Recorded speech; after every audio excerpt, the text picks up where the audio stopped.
The Lost Tape, 1997. They found an old VHS tape in a trash pile behind a burned-down house in Michigan. It wasn't labeled, just a piece of tape with one word written on it: play. At first, it looked like a family video. A man filming his wife and daughter at a picnic. You can hear laughter, birds, and wind. Then the screen flickers. The next clip jumps to the same family, but at night. They're inside their house, and someone's knocking at the door. Knock, knock, knock. The camera moves, shaky, someone's breathing hard. A man's voice whispers, "It's back again. I locked the doors this time." The video cuts. Now it's the next morning. The living room is a mess, furniture broken, blood on the walls. The camera pans across the floor. You can see small, bare footprints leading to the hallway. Then the sound of a child giggling echoes from upstairs. The father whispers, "Katie, baby, stay where you are." He starts climbing the stairs. Each step creaks. Each breath grows louder. The screen jumps again. It's darker now. He's whispering, "The door's open. I never opened that door." The flashlight shakes. He walks down into the basement. At the bottom is a wooden chair and something tied to it. When the light hits it fully, it's his wife. Her eyes are open, her mouth stitched shut. He drops the camera. The tape goes dark. Then, faint breathing. A male voice, older, says, "If anyone finds this, don't go to 47 Maple Street." The next shot shows a second camcorder on a tripod facing a wall. On the wall there are dozens of Polaroid photos. Each photo shows the same little girl in the same dress, but in different years. The last photo is dated 2023. The father now films himself. He's pale, shaking, bloodstains on his shirt. He looks straight into the camera and says, "I thought I buried her, but she comes back every night." He turns the camera toward the bathroom mirror. In the reflection behind him, a small girl's face is visible. She's smiling. Her face is covered in blood. The video distorts and then cuts. The next part looks older, copied over. Symbols are drawn in red on the floor, candles everywhere. The father is kneeling, whispering something. In the background, faint laughter plays in reverse. The camera moves slightly, and for 1 second, a dark figure crawls on the ceiling. It turns its head slowly toward the lens. Then it cuts. Now, police footage. A detective is watching the tape in a dim office. He pauses the video at one frame and zooms in. It shows his own face staring back at him. He whispers, "How? How is that even possible?" Then the camera tilts on its own. A voice whispers, "Play it again." The final seconds of the tape show a burned house, smoke rising, dawn sky turning red. A melted camcorder is still recording in the ashes. On the audio, there's a faint heartbeat. Then, a child's voice whispers, "You watched it. Now it watches you." The tape ends. Silence. The Lost Tape, 1997, Part 2, The Return. 2 days after the police sealed the house, the burned camcorder disappeared from evidence. The detective who watched the tape never came back to work.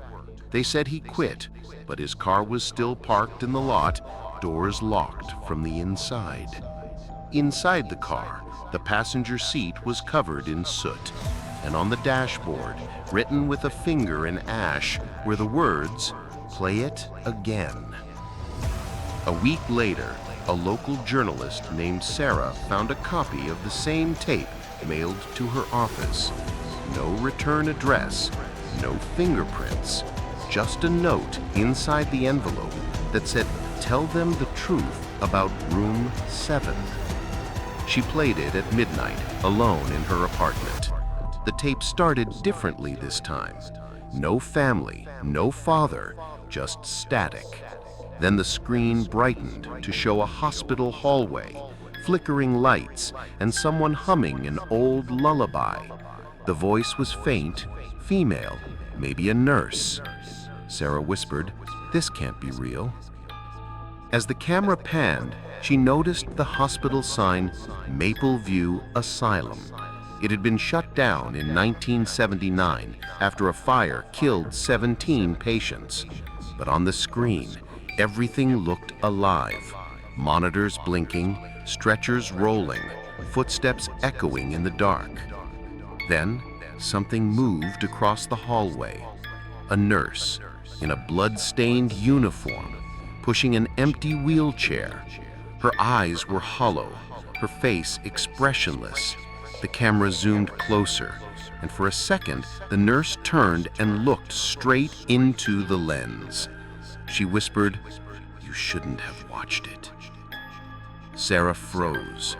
Her own reflection flickered on the TV screen, but for a moment, it wasn't her face. It was the little girl's, Katie's, smiling, with her mouth sewn shut.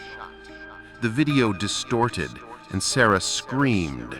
The tape stopped, but the screen stayed on, showing a dark hospital corridor. Then came a sound, soft at first, wheels rolling on tile. The empty wheelchair from the video was now right behind her. Sarah turned around. There was nothing there, but the air smelled like smoke and old blood. Her phone lit up, a new message. It said, "She wants her mother back." The power went out.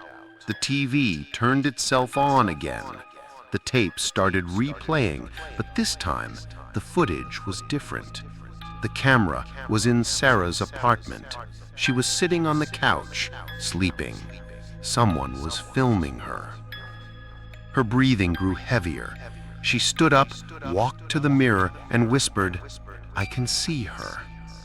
In the reflection, the nurse was standing behind her, holding a scalpel. The next morning, the neighbors complained about a loud scream around 3 a.m. Police entered Sarah's apartment and found the TV still playing static. The tape was gone. Her laptop was open, and on the screen was a single video file titled Playback 2. When they opened it, the footage showed the same detective who disappeared weeks earlier. He was in the hospital basement, holding the camera, whispering the same words the father once said. "I thought I buried her, but she comes back every night." Then he turned the camera to his left. The figure of the nurse appeared again, closer this time. Her face burned, eyes black as coal. She whispered, "You brought her back. You all did." The tape cut to a shot of an operating table. On it lay several photographs: the father, the detective, Sarah, all their faces covered in ash. In the corner of the frame, something was moving. It was the little girl, crawling on the floor, dragging her broken doll behind her.